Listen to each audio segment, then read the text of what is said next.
अस्सलाम वालेकुम। मेरा नाम है नुमान जावेद और आप देख रहे हैं मेरा YouTube channel the power of N J speak में एक बार फिर खुश आमदीद। आज हम बात करेंगे श्रीलंका और बांग्लादेश के दरमियान होने वाले ओडीआई वर्ल्ड कप मैच की। तो शुरू करते हैं। श्रीलंका ने सबसे पहले टॉस जीतकर बैटिंग का फैसला किया और ये बड़ी ज़बरदस्त पिच थी बैटिंग के लिहाज से। यहाँ पर हमने देखा है कि बड़े बड़े टारगेट दिए गए हैं। तो जब श्रीलंका ने इनिंग का आगाज़ किया तो निशान का और कुशाल परेरा आए इनिंग का आगाज़ करने, लेकिन आगाज़ कुछ अच्छा ना हो सका और कुशाल परेरा जल्दी आउट होकर चले गए। श्रीलंका की टीम बिल्कुल भी फॉर्म में नहीं है, जैसा कि मैं पहले भी बता चुका हूँ। बहुत ही बेकार खेल रहे हैं। कुशाल परेरा ने पूरा टूर्नामेंट हो गया और उन्होंने कुछ भी नहीं किया।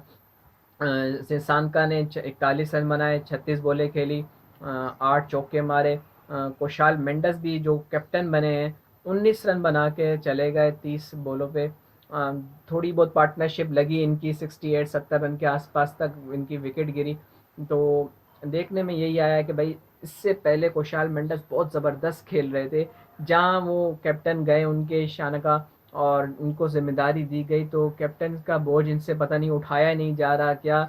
इनकी जैसे कि फॉर्म ही चली गई है और ये कैप्टनसी के नीचे दब के रह गए और बहुत ही बुरा खेल रहे हैं। और 19 रन पे इन्होंने अपनी विकेट दी और जैसी ही थोड़ी सी अच्छी सी पार्टनरशिप लगी तो ये आउट हो गए, उसके पीछे निशान का आउट हो गए। फिर उसके बाद समारा विक्रमा आए, उन्होंने इनिंग को संभाला, 42 रन बनाए। असलंका के साथ उन्होंने पार्टनरशिप जमाई, 108 रन असलंका ने बनाए। बड़ी ज़बरदस्त गेम खेला। श्रीलंका भी इससे पहले टूर्नामेंट में कुछ नहीं कर पाए। ये पहला मैच है जिसमें उसने सेंचुरी बनाई है। समीर सदारा विक्रामा ने समारा विक्रामा ने जब अपनी विकेट गिराई 42 रन पे, एंजेलियो मैथ्यूस आए और वो बिना बॉल खेले ही वापस चले गए।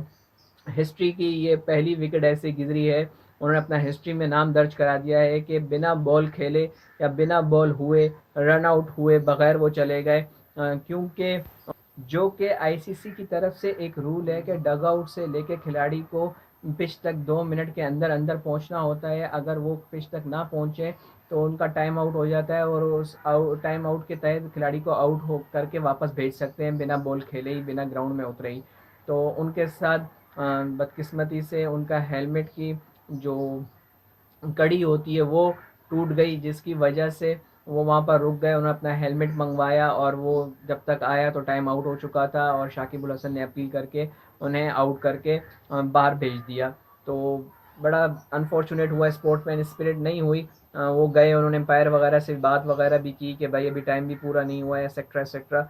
बड़ी बहसबाजी हुई, उनसे अपील वापस करने को कहा गया। शाकिब अल हसन ने अपील वापस नहीं ली क्योंकि वो भी डिप्रेशन का शिकार थे, उन पर प्रेशर था, लगातार मैचेस हार रहे थे। और उसके अलावा जो अब तक बांग्लादेश और श्रीलंका का मुकाबला हुआ है वर्ल्ड कप में, तो 3 बार मुकाबला हुआ है और बांग्लादेश तीनों बार हारी है श्रीलंका से। तो उस चीज़ के भी उन पर दबाव था और तमीम इकबाल का भी दबाव था कि उन्हें क्यों नहीं खिलाया गया, जिसकी वजह से लगातार मैचेस हार रही है बांग्लादेश और अब तक सिर्फ एक मैच जीती थी। तो इन सब को देखते हुए उन्होंने कोई ये फैसला लिया कि करो या मरो वाला हिसाब किताब था कि हमें हर हाल में जीतना है और उसके लिए जो भी कुछ करना हो करेंगे वो। क्योंकि आईसीसी चैंपियंस ट्रॉफी से भी बाहर होने का खदशा था, तो उन्होंने बस ये आउट लिए, बस वो मैच किसी तरीके से जीतना चाहते थे। तो बहरहाल एंजेलियो मैथ्यूज बिना आए खेले चले गए। तो श्रीलंका इसी तरह विकेटें गिराता रहा, जहाँ लगा कि पार्टनरशिप्स अच्छी चल रही हैं और अच्छा गेम बन रहा है, उनके फेवर में जा रहा है, तो वहाँ बैक टू बैक विकेट्स गिराते रहे। मैथ्यूज़ का अनफॉर्चुनेट हो गया। उसके अलावा फिर जब बात करते हैं डिसिल्वा की, 34 रन बना के चले गए, उन्होंने भी श्रीलंका का साथ थोड़ा सा ही दिया। फिर उसके बाद वो भी 34 रन बना के चले गए। तिक्षाना आए, तिक्षाना ने अच्छी बैटिंग करी, उन्होंने 21 रन बनाए। और उसके बाद रजिता आए, सिफर पे आउट होकर चले गए। कोई पार्टनरशिप देखने को नहीं मिली। 49 ओवर में पूरी टीम सिमट के चली गई और अच्छा हो सकता था, 300 350 का स्कोर बन सकता था अगर पिच पे खड़े होके लंबी इनिंग्स खेलने की कोशिश की जाती, मगर ऐसा हुआ नहीं। और जो मैथ्यूज़ का आउट हुआ उसके बाद से तो माहौल बिल्कुल ही ख़राब हो गया। एक दूसरे को बुरी नज़रों से देखा जा रहा था, गाली गलौज जो भी है उनका हो रहा था सब कुछ। बात करते हैं फिर बांग्लादेश के बॉलर्स की। शाकिबुल सॉरी इस्लाम शरीफुल इस्लाम ने 10 ओवर कराए, 51 रन दिए दो खिलाड़ियों को आउट किया। तस्कीन अहमद ने 10 ओवर कराए, कोई विकेट ना ले सके, 39 रन दिए। तंजीम साकिब ने 10 ओवर कराए, 80 रन दिए, तीन खिलाड़ियों को आउट किया, एक्सपेंसिव रहे मगर विकेट टेकर रहे। शाकिब उल हसन ने 10 ओवर कराए, 57 रन दिए, दो खिलाड़ियों को आउट किया। मेहदी हसन ने 10 ओवर कराए, 49 रन दिए, एक खिलाड़ी को आउट किया। तो ये थी बांग्लादेश के बॉलर्स की कारकर्दगी। जब टारगेट चेस करने बांग्लादेश की टीम ग्राउंड में आई तो हसन ने और लेतन दास ने इनिंग का आगाज़ किया। आगाज़ अच्छा ना हो सका। हसन ने 9 रन बनाए, 5 बॉलें खेली, 2 चौके लगाए और आउट होकर चले गए।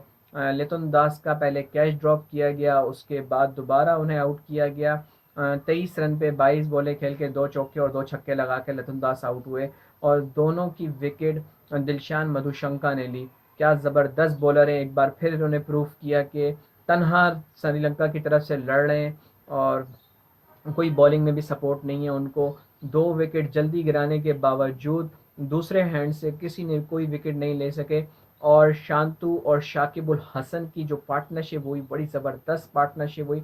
जैसा कि मैंने बताया कि शाकिब उल हसन प्रेशर में थे, उन्हें ये मैच किसी तरीके से जीतना था, तो उन्होंने बड़ी मेहनत करी, ऊपर आए, खुद आए और इनिंग को संभाला, ज़बरदस्त पार्टनरशिप करी। शांतु ने 90 रन बनाए, शाकिब उल हसन ने 82 रन बनाए और उन्हें एंजेलियो मैथ्यूस ने आउट किया, जो जिनका उन्होंने गलत आउट लिया था शाकिब उल हसन ने। रूल्स के हिसाब से तो सही था मगर स्पोर्ट्समैन स्पिरिट के हिसाब से बात करें तो वो गलत ही आउट था और वो उन्हें बार बार चिढ़ाते रहे, टाइम आउट का हाथ की तरफ इशारे करते रहे और जो कुछ बोल सकते थे उन्होंने अपनी ज़बान में बोला और उनको रवाना किया कि निकलो अब तुम्हारा भी टाइम आउट हो गया है। तो बहरहाल फिर मोहम्मदुल्लाह आए, 22 रन बनाए, 23 बॉलें खेली। मुशफिकुर रहीम ने 10 रन बनाए। तब तक गेम निकल चुका था श्रीलंका के हाथ से, क्योंकि जो शाकिब उल हसन और शांतु के दरमियान पार्टनरशिप हुई थी वो 210 रन पे तीसरी विकेट गिरी थी।